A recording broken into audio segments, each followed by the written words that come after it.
This 76-year-old woman walks to her rickety shack of mud and wattle. Her house was raised by Kiryandongo Sugar Works, one of the farms that acquired large swathes of land to plant cane in this area.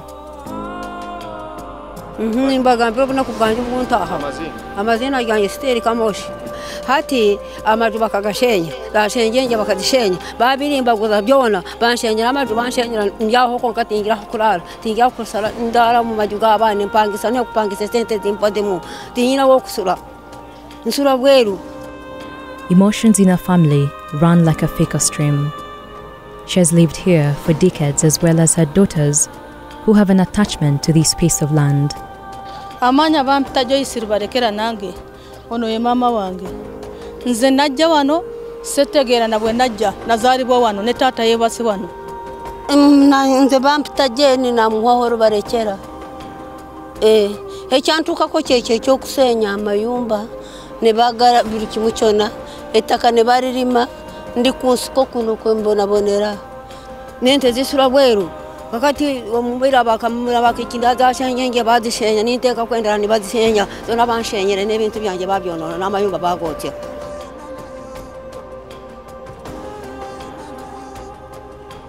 Atingira hakitanda nyamwe bade kumbaira n'imfu aba bade bajya kundika wa tayinataka ekicyoka.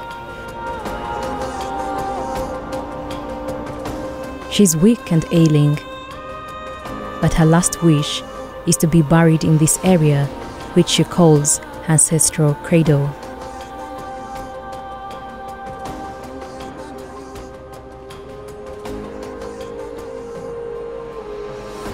Her granddaughter has now developed a mental condition after she suffered trauma during the eviction.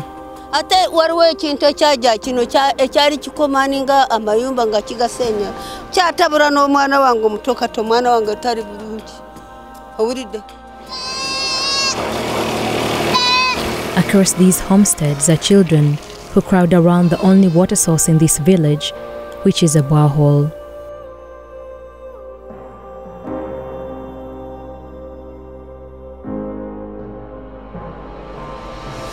Some are too young and naive to understand the conflict that befell this village. Like a forgotten people, the locals here have been cut off from basic social services, including hospitals and schools.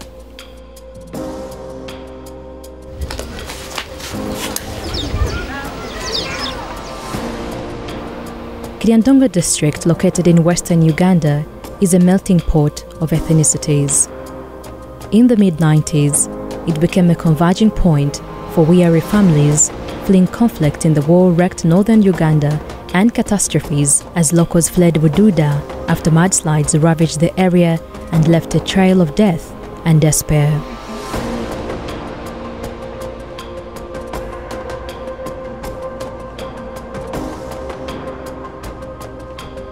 Their new hosts warmly embraced the communities as this became their new home. However, some of the indigenous communities have lived here since the 1930s. The migrants began to till the land with large tracts of flat terrain, farmland and patches of scrubby wilderness. Families were able to eke a living as they purchased pieces of land and planted crops. Other cattle-keeping families migrated here. But as the global appetite for organic food continued to grow, multinational firms began eyeing vast pieces of land. Like the pattern across Uganda, the easier target is usually the vulnerable underclass. With its vast tracts of land, Kiryandongo became the new target, a replica of the expulsion of poor communities across the country, usually aided by security personnel, including police and the army, at the behest of powerful puppet masters in government. Much of the land was previously parceled out as government ranches. A jewel in the crown, this sprawling piece of land stretches across a vast expanse and stops at the edge of the Nile River that meanders across the revolving hills in the distance. Kiryandongo Sugar Limited was the first to acquire interest in the land in 2017 with its large 2,400-hectare sugarcane plantation project. Owned by the Rai family, the largest sugar barons in Kenya, some of the siblings extended this vast empire to Uganda and acquired Kinyara Sugar Works Limited and later Hoima Sugar Limited.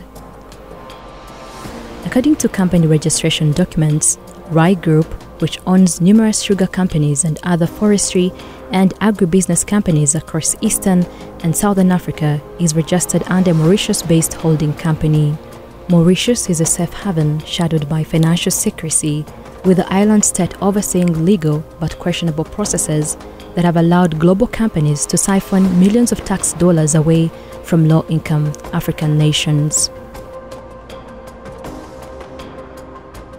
Great Season SMC Limited, owned by Sudanese businessman Yasir Adam Ahmedai Abdallah, which is domiciled in Dubai, another tax haven and secrecy jurisdiction, followed suit. They acquired 1,165 hectares to establish plantations of maize. Maize shoots sprout across large fields and are patrolled by men with bows and arrows. Later, in 2017, Agilis partners purchased Ranch 20 and 21, a property in Kiryandongo district, from private individuals. Agilis Brothers is owned by twin brothers from the US, Philip Prince and Benjamin Prince. It is registered in the tax haven of the Cayman Islands. With the aid of the army, police and local authorities, and relying on scorched earth tactics, communities were asked to leave the land after radio announcements aired. Some were not provided adequate compensation. This man, whose leg was amputated after he was shot during an eviction, cannot erase the psychological scars inflicted upon him. TPC alakila bubanga balemeteko mu kuba amasasi. Labasajja nabo tebakulwawo wansi. Ne bamalisanga bamasayo kola ki ne batukuba amasasi. Bangu besasi ngenziruka nengwa wansi ne bantwala emirako nembulira obulumi bungi. Batokita ne bakamba bakuba omuse omunene okukaba ekikelere ekikulu ne bakola ki bamalisanga bakisaseeko. Today, he is struggling to fend for his family. Others who tried to resist the evictions were assaulted by police, the army and the guards. Some suffered grievous injuries. The workers of Agilis, there were 3 of them. Askaris, they were security guards. They got me, 2 of them. One of them had a gun. The one who beat me was called Ondoga Jackson. He hit me with a club. He gave me 3 of them.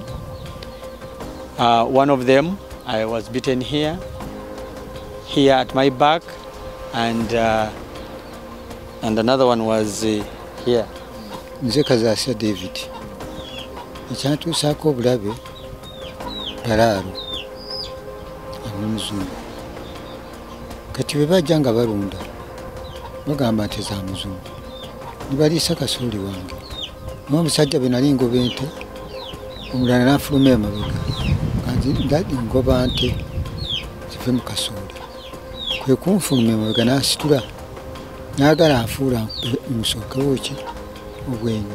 Naye Mukama n'annyamba nsookawo omukono. Eggumba lino eryabika. Many of the victims of the eviction were women and children. We spoke to a number of them who are accusing security personnel of rape and defilement. Kati lwali lumu nengenda mu nko okukyaba awo bamaze otugoba. Kenamala okujja kukyaba n'ensanga y'abasirikale ne bankwatirayo. Kunkwata naye ngenze n'abakazi abalala. Abakazi abalala bo ne badduka nze ne bandekayo. Abasirikale, omusirikale oyo kwe kunkwata. Omwana wange yali agenze mu nku kukyaba ne banne. Bwe yatuuka gye bali bakyaba enku, sajja yafuluma eri gy'atamanyi n'amugamba, sooka ojje nkole ki nkubuulire. N'amugamba ngamba ki? namuga nyina kyenkugamba namuga munange aba nange bali mukundeka bali mukwetika enkuba genda kati alengera bali babuliddeyo kwe kumusika namuza wansi waliwo ekiturakita ekyafa namuza wansi ya kiturakita ekyo mu mipiira kyava akola ki kyava amusobyako. This woman's daughter developed a mental illness after she was raped, while another victim is now fending for 6 children after her husband left upon learning of her rape ordeal.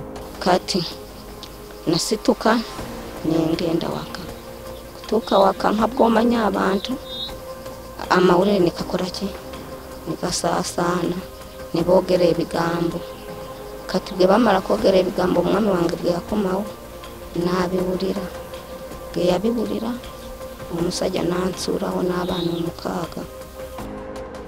In just this area, we recorded nearly 8 rapes. Many of these women do not have documented evidence to prove this rape. The victims accused the former DPC, Joseph Baleke, and the current OCCID, Kasim Mambo, of aiding, abetting, and being complicit in the crimes that locals were subjected to. Sisobola mwerabira kati nebwe mtunula bwenti. Sisobola mwerabira nebwe ngenda kati. They also particularly accuse Mambo of shirking his responsibility when some of the rape victims tried to file cases at Kiryandongo police station. Wosi bwe namugamba mpa gundi yange ngene nkole kinjokesi naginyema kati onesina kyakukola nensigalira bwenti. We secretly filmed Mambo after his boss, who is the current DPC, refused an interview on record on the premise that he was recently transferred to Kiryandongo. The first thing you can do, you must have a introduction letter bringing you to that effect, to what you want to do. 2, that letter should take you to RDC. 3, your letter must be discussed. The explosions were quite intense during the first lockdown to combat the spread of COVID pandemic in April 2020. The memorandum of understanding was put by the local government between the investor and the local government. Even their signs are there. Then Lands Minister Betty Kamya rushed to Kiryandongo to halt the evictions. It was a fact-finding mission because we received petitions from Kiryandongo, but the purpose of this meeting is to chart a way to find a lasting solution to this problem. And the lasting solution is when the people, the community, own the project and defend it and protect it as their own, not for the people to fight the project. That is not a lasting investment.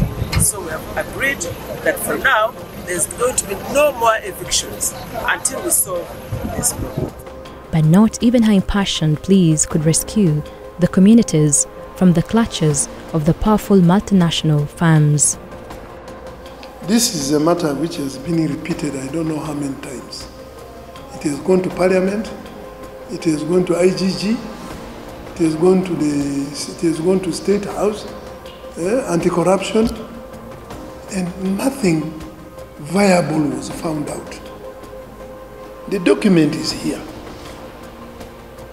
This document which gives full details about ranches 1 to 37. Even this document is here. This paper is here. Who orders? Isn't it the president? Yes. The resident district commissioner of Kiryandongo district, Peter Debele, revealed that most of the communities who occupied these ranches were duly compensated. But were people not compensated? Did they tell you that nobody was compensated? No, but were people not compensated? Not some. The majority were compensated. Those who are there on their own, because they have been misinformed. He denied accusations that security personnel targeted women and girls. Is it current? Have they reported to police? We have police. Have they reported to police? Of doing what? But when you come to police, when you come to police and present false information, actually you should be charged. Yes. We have security committee meeting every month. And I want to assure you, I don't have any letter from any of these people to say they were sexually harassed. Who is sexually harassing them? Who is raping them? Who? The public relations manager for Agilis in his response said his firm is a model organization that duly compensated those who were entitled. We had a third-party surveyor who confirmed the assets that were owned by each individual, and the surveyor then valued the assets that each individual had, basing on the Kiryandongo district valuation rates, and then these valuation rates were, put forth to the occupant of the land. If they agreed to the compensation that we had proposed, we had our legal counsel, the local leader, as well as a witness from the local government, which look at the sign off of this agreement, and then that individual was compensated, and then they left the land. However, for those who did not agree to the compensation that we proposed, there was a formal redress process. In fact, an individual could, decide to say they are not going to leave the land, and we wouldn't force them off the land. In fact, up to date, we still have a number of occupants who are still on the same land, and they've never been forced off the land. We are still, discussing with them to find a way that we can amicably compensate them. One of the managers of Kiryandongo Sugar Limited defended the record of his company in a phone conversation. No, I am not the official spokesperson of this company, but I can say we are not evicting anybody. No, we have people who have come out to complain that they were forcefully evicted, violent actually, and some women were raped. No, actually I am not a spokesperson, but I can tell you that we are not evicting anybody forcefully from this place. We are not doing that one. Many of those evicted now live in squalid conditions, including makeshift structures and abandoned classrooms, and sleep out in the biting cold.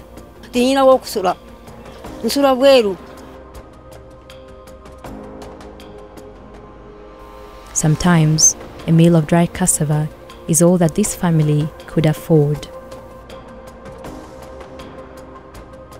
Families no longer have safe water sources, and their livelihoods, including farming and grazing, have been affected. They took away the land bordering River Nile, restraining these citizens from accessing even water source. They cleared the boreholes, water, pond, everything was taken away by the investors.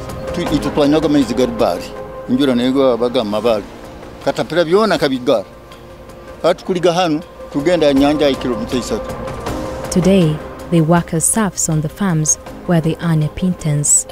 Actually, sugar is the one who puts laborers because of cutting the sugar cane and then weeding. But these Agilis, they use tractors to do their work. So no laborers in the company. Even harvesting, they use those are combined harvesters. Most ones that give labor is the sugar. This man reveals that he was born here, and both his father and grandfather were buried on the ancestral land. He prefers to stay on his piece of land rather than be compensated. I am now 78 years. Where am I to go? I have children. I have grandchildren. Where am I going to carry those? I have my graves of my late grands. Where am I going to carry those? Now my humble request to the government is to leave me stay where I am in Ranch 30. Lawyers and civil society actors who have tried to come to the rescue of their locals have been arrested and detained at Kiryandongo police station. When we dispatched a team of lawyers to go to the community to collect evidence, interview and get also either medical, photographic evidence in pursuit for justice. So 7 of them were conducting one-on-one interview. So they were rounded up by police in Kiryandongo. Yes, they are connected to top political and military elite of Uganda. They are basically exercising impunity, and no one in local government can hold them account. When you sue them, you see their cases are dragging and going nowhere. So you find literally neither the judiciary, the local government, even the media can hardly report with ease about those things. But can government listen to the plight of its people? Before the minister of the former Minister of Lands left office, Honorable Betty Kamya, she did go and visit the locus. She put in place a committee headed by the RDC to investigate and give her a technical report of what happened, a truthful report. But that report has not yet come in, so we cannot actually take a decision as a ministry. As the sun sets on this backwater, many families here feel disillusioned and abandoned.